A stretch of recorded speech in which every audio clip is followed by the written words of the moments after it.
What's up mga kaho? Intro muna tayo. What's up?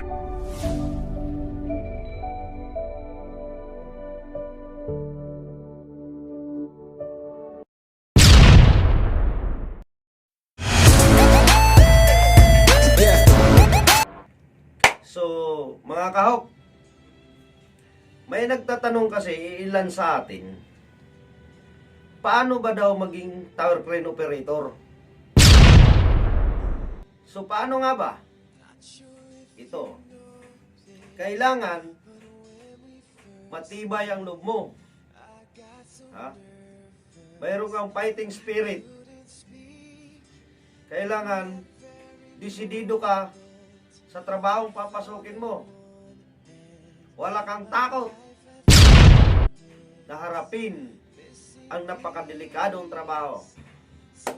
Kasi ang tower crane operator, very high and dangerous yan. Kaya kailangan matibay ang loob mo. Pangalawang tanong, may may nagtatanong, may lisensya ba ang isang tower crane operator? Yes, mayroon. Marami tayong uri ng crane na sinasabi. Mayroon tayong mobile. Yung mobile ay nasa baba, yung may gulong. So, ang lisensya naman nila dyan, katulad ng lisensya na mga driver, no? Yung 1238 pang heavy equipment. So sa tower naman, ang lisensya ng isang tower crane operator ay certificate lang. Certificate lang. Tanong, saan ba nakukuha ang certificate na yon? Makukuha nyo yan kung desidido talaga kayo na pasukin yung ganong trabaho, ay kailangan yung mag-aral bilang isang tower crane operator. Saan? Doon sa mga accredited school o kaya sa TISDA na siyang nagbibigay authorize sa mga gusto maging operator ng isang tower crane. Pangatlong tanong, saan ba pwede mag-apply ng tower crane operator? Mag-apply kayo dun sa mga kumpanya na nangangailangan ng tower crane operator. Dito sa Pilipinas, dito lang sa atin, no? O sa ibang bansa, maraming agency na nangangailangan ng crane operator.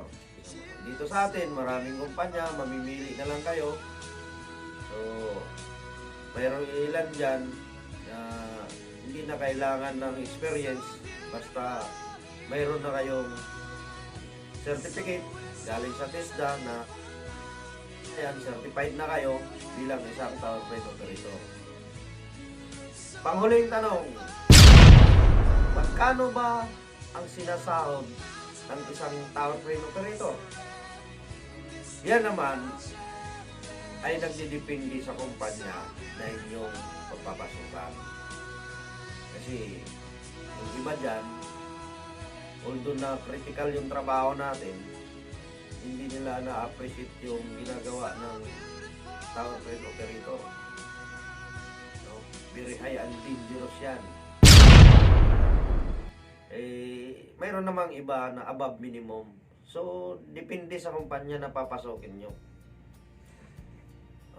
Ganun din pag sa abroad kayo, may mga agency o may mga kumpanya din na papasukan nyo sa abroad na hindi pare-parehas ang bigayan offer nila sa mga operator ng tower crane.